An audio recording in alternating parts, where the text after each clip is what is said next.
So guys एक लड़का होता है दीपक कुमार नाम का।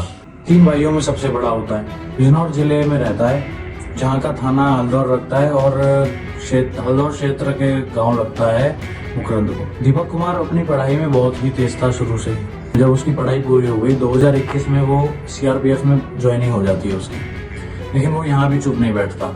यहाँ भी उसको सेटिस्फेक्शन नहीं मिली थी कि उसे यहीं पे रहना है। उसे एक ऐसी नौकरी चाहिए थी जो ऑफिस का काम हो। इन चीजों का उसमें लगाव नहीं था। तो सीआरपीएफ में 2021 में नौकरी लगने के बाद उसने अपने एग्जाम वगैरह भी दिए, गवर्नमेंट एग्जाम दिए। तो एग्जाम देने के बाद उसका एक रेलवे डिपार्टमेंट में टेक्नीशियन की नौकरी लग जाती है। उसका एग्जाम क्लियर हो जाता है और टेक्नीशियन की नौकरी लग जाती है। वो इसको ज्यादा पसंद आ जाती है। तो 2023 में सीआरपीएफ छोड़कर दीपक कुमार अपनी रेलवे की टेक्नीशियन की नौकरी को ज्वाइन कर लेता है। उसको सबसे ज्यादा वो इसलिए पसंद आती है नौकरी कि वो इसी के क्षेत्र में लगी थी। जो इसका गांव था उसी क्षेत्र में नाजियाबाद में उसकी नौकरी लगी थी। अब एक गांव में ही रहता था। तो गांव में ये एक दिन किसी शादी में गया अपने रिलेटिव्स की।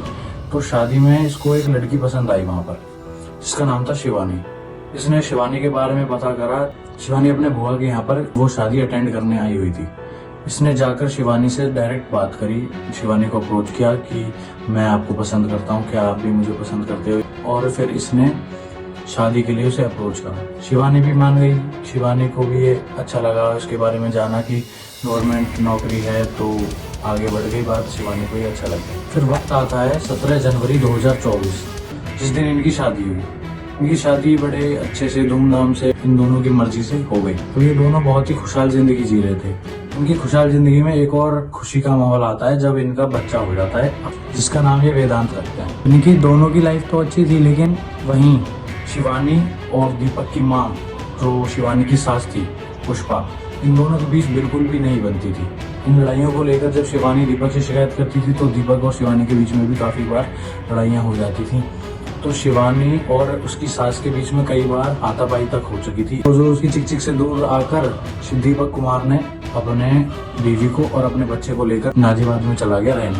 नाजियाबाद में जाने के बाद भी उसने ये जिद करी, शिवानी ने, उसकी बीवी ने, कि मैं गवर्नमेंट क्वार्टर्स में नहीं रहूंगी, मुझे थोड़ा अच्छा अपार्टमेंट चाहिए, कोई अच्छी कॉलोनी चाहिए।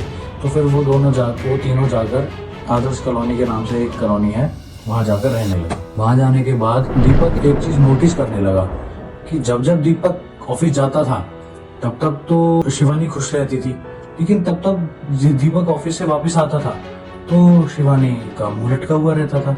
तो दीपक को ये बात अच्छी नहीं लगी। दीपक उस बारे में बात करने लगा कि क्या बात है, क्या नहीं है। इस बात पे दीपक और शिवानी की काफी लड़ाइयाँ होने लगी। दीपक ने कई बार उस पर शिवानी पर हाथ भी उठाया। तो दीपक को ये शक होने लगा कि शिवानी का कहीं किसी और के साथ अफेयर तो नहीं है, कहीं वो इसलिए तो नहीं कर रही कि उसका कहीं चक्कर है, कुछ है। क्योंकि वो एक मेरठ वाला जो केस आया था उसके बाद वो और ज्यादा शक करने लगे थे। तो दीपक को कुछ वहाँ ठीक नहीं लग रहा था। दीपक ने कहा कि मुझे यहाँ नहीं रहना, मुझे वापस अपने गांव जाना है। दीपक ने ये जिद करी, लेकिन शिवानी ने कहा मैं वापस अपने ससुराल बिल्कुल भी नहीं जाऊंगी, चाहे कुछ भी हो जाए, मैं अपने ससुराल वापस नहीं जाऊंगी। दीपक के घर से भी फोन आ रहे थे कि बच्चे का मुंडन होना है तो तुम वापस आ जाओ, इसलिए भी। और दीपक ने कपड़े वगैरह सब अपने पैक करके रख रखे थे। शिवानी को कुछ समझ नहीं आ रहा था वो क्या करे। तो एक दिन उसने अपना दिमाग चलाया, एक योजना बनाई कि सुबह सुबह जब दीपक को चाय दी तो चाय में 4 गोलियां नशे की मिलाकर दीपक को दे दी। अब दीपक को ये तो होश नहीं था, कौन पति ये सोचेगा कि उसकी बीवी जिसके साथ उसकी लव मैरिज हुई है, जिसके साथ उसका लव मैरिज के बाद एक बच्चा भी है, वो भी 6 महीने का, वो ऐसा कर देगी कि कुछ जो उसको हार्म करे या फिर उसको दिक्कत पहुंचाए।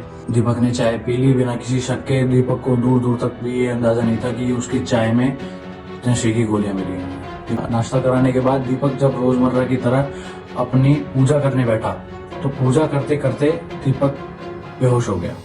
बेहोश होने के बाद दीपक नीचे गिर गया। शिवानी आई। शिवानी ने अपने एक हाथ से, हालांकि एक हाथ उसका टूटा हुआ था 1 साल पहले, तो एक हाथ से ही शिवानी ने उसका गला घोटा और दीपक की जान ले ली, ताकि वो बच ना जाए, कहीं से थोड़ा बहुत बचा हुआ ना रह जाए। तो उसके बाद उसने एक रस्सी से लेकर उसका और गला घोटा, ताकि वो बिल्कुल ही जान से मर जाए दीपक। इतना सब करने के बाद भी शिवानी ने अपना बच्चा लिया और अपने ऊपर जाकर आराम से धूप सेकने लगी। तो शिवानी सोचने लगी कि ये सब तो नाम मेरे ऊपर आएगा, इसमें अब मैं क्या किया जाए। तो शिवानी के दिमाग में एक योजना आती है कि वो नाटक करने लग जाती है अपने देवर को, अपनी सास को और अपने घर वालों को, ऐसे ऐसे मेरे पति बेहोश हो गए हैं और इनको हार्ट अटैक आया। शिवानी दीपक को उठाती है और लेकर जाती है हॉस्पिटल। हॉस्पिटल में जाकर बहुत देर बाद जब वो दीपक जाएगा तो ऑब्वियसली है कि उसमें कुछ बचना नहीं है। तो उसके बाद दीपक में कुछ नहीं बचता, तो डॉक्टर उसको जवाब दे देते हैं। वो लेकर वापस आ जाती है अपने घर पे दीपक कुमार को। उसके बाद जब उसके घर वाले आते हैं, घर वालों को ये विश्वास ही नहीं होता कि हमारा भाई या हमारा बेटा ऐसे मर जाएगा। इतना तो वो कमजोर नहीं था या उसमें कोई कमी नहीं थी, फिजिकली वो बहुत फिट था।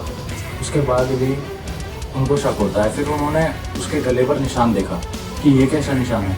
उन्होंने बोला कि हम पोस्टमार्टम कराएंगे अपने भाई का, लेकिन इस बात पर भी वो मना कर देती है शिवानी कि नहीं मैं ना। वो नाटक करती है कि मैं अपने पति का बिल्कुल भी चीर फाड़ नहीं करने दूंगी, अब क्योंकि पोस्टमार्टम जब होता है तो उसमें पूरी बॉडी को काटा जाता है। तो वो मना कर देती है कि नहीं मैं बिल्कुल भी अपने पति को हाथ नहीं लगाने दूंगी, मेरे पति अच्छे थे, मैं बिल्कुल भी उनमें कट नहीं लगने दूंगी। मुझे हर्ट होगा अगर उनके कोई भी कट लगेगा या फिर मेरे पति को हर्ट होगा, उनकी आत्मा को हर्ट होगा कि उनकी बॉडी को कट लगेगा।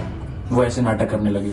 उनको क्या पता था कि ये नाटक तो सिर्फ इसलिए हो रहा था ताकि उसको पता ना लग जाए, पोस्टमार्टम में रिपोर्ट ना आ जाए। क्या लोग बात देखकर ये बोलने लगे कि कितनी बेचारी लड़की है, अभी तो शादी हुई थी, अभी विधवा हो गई बेचारी, ये कैसे रहेगी बेचारी, अपने बच्चे को कैसे रखेगी। लेकिन उनको क्या पता था इस बेचारी ने ही उस बेचारे का गला घोट कर मारा था, किसी माँ का बेटा मारा था और अपने बेटे का बाप मारा था। तो फिर घर वालों को शक होता है। उसके घर वाले जाकर पुलिस वालों को फोन करते हैं। पोस्टमार्टम रिपोर्ट में हालांकि जैसे आना था वही आया कि इसकी मौत गला घोट कर हुई है। शिवानी से पूछताछ की गई। शिवानी लगातार ये बोलती रही कि मुझे नहीं पता कुछ भी, मैं जानती नहीं हूँ मेरे पति को क्या हुआ, वो एकदम से गिर गए और मुझे कुछ नहीं पता। तो दबाव डालकर जब पुलिस वालों ने उसके साथ इन्वेस्टिगेशन करी शिवानी के साथ, तो शिवानी ने कबूल कर लिया कि हाँ मैंने ही अपने पति की जान ली थी।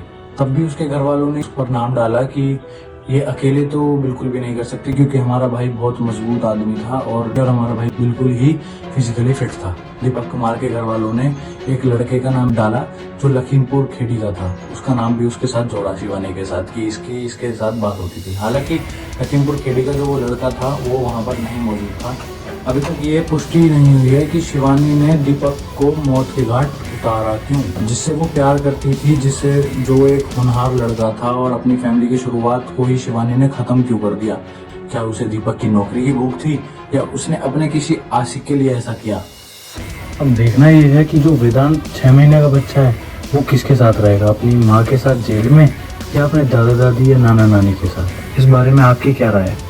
And if you found more of these types of case studies, so please do subscribe our channel and keep supporting. Thank you guys.